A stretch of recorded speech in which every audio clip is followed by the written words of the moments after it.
Les tongs, les pieds nus, c'est un lointain souvenir. On a troqué les tongs contre les bottines. Et parfois, cette transition, c'est pas toujours très facile. Ah, c'est un peu douloureux pour les pieds. On passe du tout liberté pour les pieds. On est pieds nus à rien en termes de liberté. On est enfermé. En plus, avec la rentrée, on change de chaussures. Là, on va changer vraiment de saison et de météo.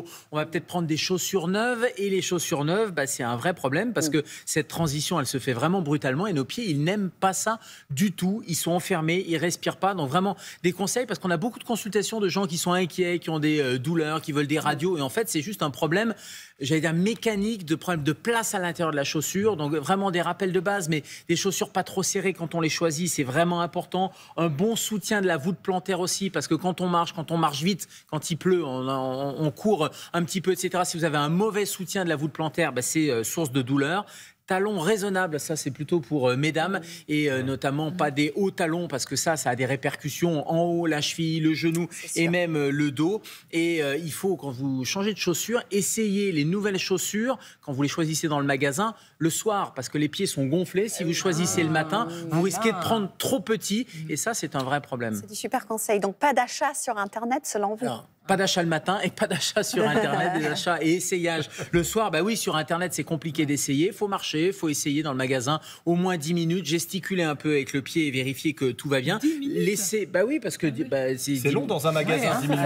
Oui, mais ça vous permet de voir si votre pied se fait bien et notamment l'avant-pied. Parce que l'avant-pied, c'est assez stratégique en termes de position dans la chaussure. Il faut laisser un peu de marge, 0,5 cm à l'avant. Et regardez l'avant-pied. Pourquoi c'est important? Parce que c'est ce qu'on appelle le triangle de propulsion. Quand vous allez marcher, vous allez appuyer sur l'avant du pied, la propulsion, et donc c'est important. Et au contraire, l'arrière, c'est plutôt l'appui. C'est les orteils, quoi. Vous dites, alors oui, vous employez des mots compliqués, mais c'est les orteils.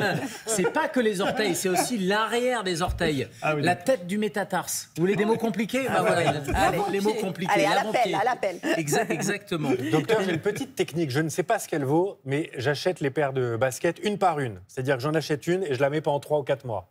Et ensuite... Ah mais non, mais ça c'est très mauvais, au contraire. Alors d'abord, il ne faut pas prendre que des baskets. Alors je sais bien, vous êtes sportif, etc. Mais pas que des baskets, parce que le pied, il ne respire pas. Il faut alterner le type de chaussures. Il faut avoir au minimum 2 paires. Parce qu'il ne faut jamais porter 2 jours de suite la même paire de chaussures. D'abord, ça vous fera faire des économies avec les chaussures, parce que vous allez moins les user et moins les déformer. Et puis surtout, pour votre pied, ça fera moins de douleur. Ça va avoir des points d'appui différents. Et puis, il y a une douleur qui est particulière, c'est sous le pied. Ce n'est pas l'avant-pied, mais c'est sous le pied. C'est ce qu'on appelle l'épine calcanéenne. C'est une petite épine osseuse, c'est pas l'épine qui fait mal, mais c'est vraiment les tissus mous autour, la peau, c'est ce qu'on appelle une fasciite, c'est une inflammation. Et le traitement, c'est souvent des anti-inflammatoires, c'est du repos, c'est des étirements. Et d'ailleurs, en parlant d'étirements, délassez-vous, prélassez-vous le soir, enlevez vos chaussures, prenez soin de vos pieds, faites un peu, prélassez-vous, j'adore. Massez-vous un peu le pied, faites un peu des bains de pieds, des petits appareils qui existent aussi. L'idée, c'est de prendre soin de ses pieds, parce qu'on n'y pense pas, mais c'est quand ils font mal qu'on y pense. On n'a plus qu'à prendre notre pied. Mais prenez votre pied, dans le votre sens pied médical du terme. Moi, je garderai mes conseils pour moi la prochaine fois. D'accord.